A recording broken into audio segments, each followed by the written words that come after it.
kao na platnu.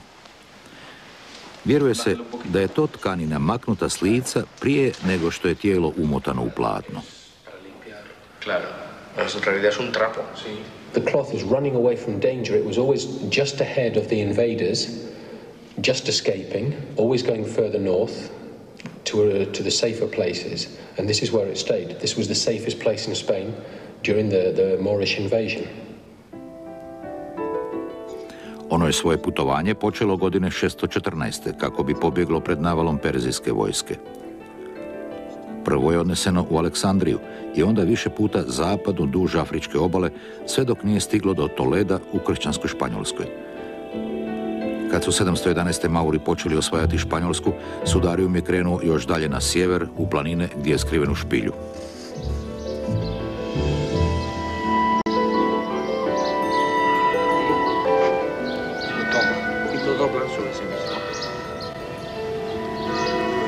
Upotrebljavajući repliku, istraživači pokazuju kako je tkanina bila omotana oko lica. Oni vjeruju da je bila pritisnuta na lice kako bi upila krv i znoj, a prema židovskom običaju iz poštovanja prekrivala lice žrtve nasilja i zatim se sačuvala kako bi krv ostala s tijelom. And these stains here are particularly interesting because they coincide exactly with the stains on the back of the shroud, on the dorsal image of the blood again that was caught in the hair from the wounds from the crown of thorns. They're exactly the same here.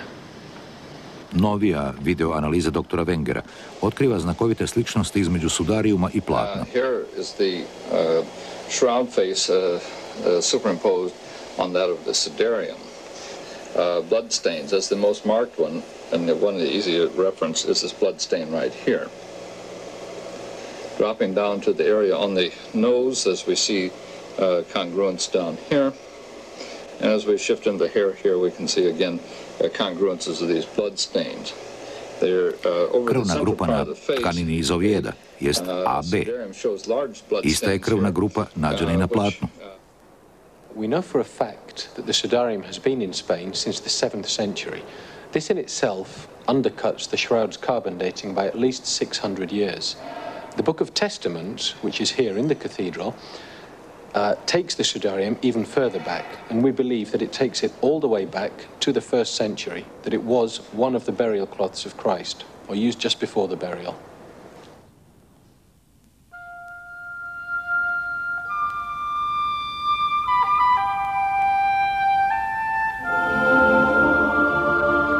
Godine 1988.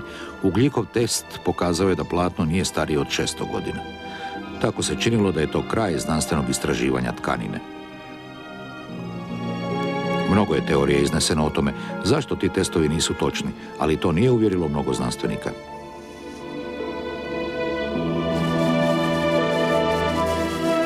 Onda je mikrobiolog dr. Garza Valdez objavio važno otkriće. Sloj koji prekriva vlakna stare tkanine može iskriviti rezultate testa s ugljikom.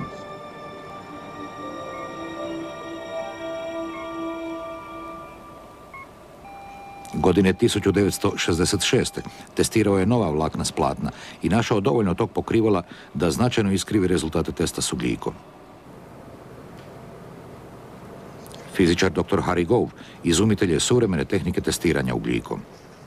This bacterial contamination is something that the people who did the carbon dating were not aware of. In fact, I don't think anyone was aware of it until Garza Valdez discovered this possibility. Even if they had been aware of it, the cleaning procedure that they used would not have taken care of it. So there was no way that they could have made an absolutely unequivocal date of the shroud material. S rezultatima ugljikova testa znanstvenici već rade kako bi našli načina da odvoje bioplastičnu prevlaku s originalne tkanine. When the procedure for separating the cellulose from the bioplastic coating is well established, then I think we would be prepared to offer to do another carbon date on the shroud. Whether the offer would be accepted is not at all clear.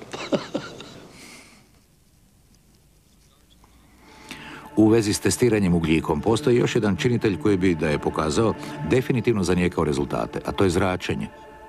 If what I am told by physicists is correct, it's a projected image. And in other words, it's almost as though the body were floating in the middle of the cloth and all of the projection comes off at right angles to the body. This image is directly collimated from the body. That is, it's parallel to gravity. This is so unique that it has to be explained as a radiation phenomena. And as we rotate back and forth, Zračenje je možda jedini način na koji se može objasniti noviji nalaz o tome. Slika kao jedna rentgenska zraka koja otkriva unutarnju strukturu tijela. Even more striking as we shift up to the wrist area and rotate back and forth, looking here, we can identify the individual wrist bones on the Shroud of Turin. We see skeletal features in the depth of the body consistent with some type of X-radiation. And so we feel that the image, other than the direct contact from blood and so forth, is basically formed by this remarkable and unique situation of radiation. Stavljanjem lubanje na lice s platna, veoma se jasno otkrivaju unutarnje strukture. We can see that we are seeing the images of teeth here. As we shift back and forth, we can see on the shroud here are the teeth, roots and all, having the X-ray appearance. Što je onda izvor zračenja? Neki istraživači smatraju da i na to imaju odgovor. I believe this image is on the cloth because of the transformation that occurred during the resurrection. The body transferred from one medium to another, and in so doing, it left a recoil. And it's just such a recoil of particles radiating from the body that marked the image on the shroud. That's why we get the three-dimensional effect and other things. What does that? I don't know. Let alone, how do you get that kind of energy out of a corpse?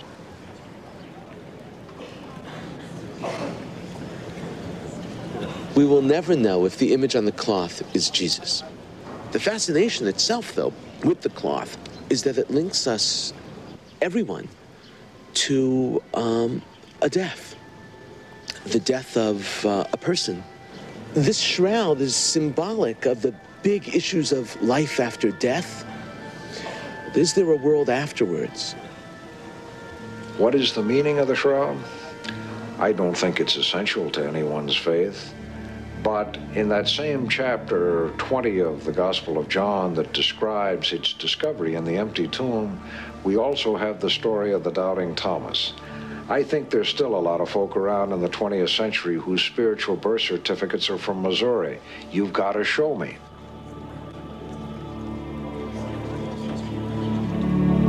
What kept my attention over all of these years is the sheer mystery of it.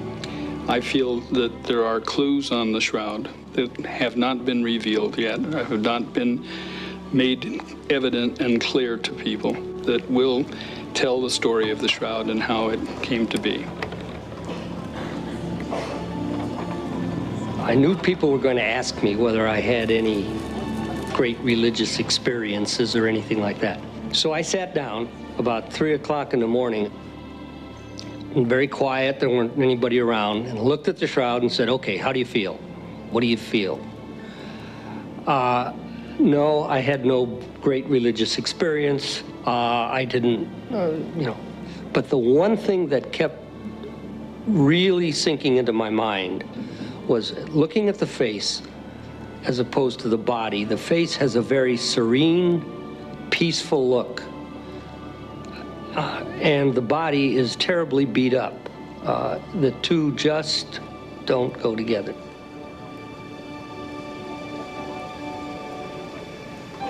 Our team spent hundreds of thousands of hours.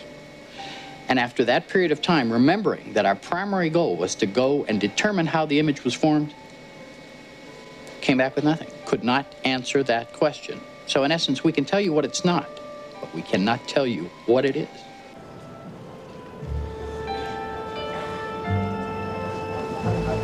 Theology should not be in conflict with technology. Reason can never prove the divinity of Christ. Science can't make a theological statement. At best, it can say, this probably wrapped the historical Jesus of Nazareth. But the question that theology asked is, who do you say that I am?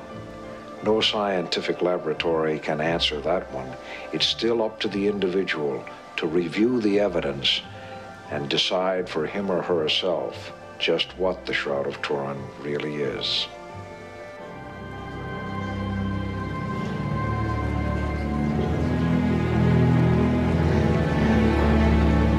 The Shroud of Turin has made a greater impression on my life than anything else.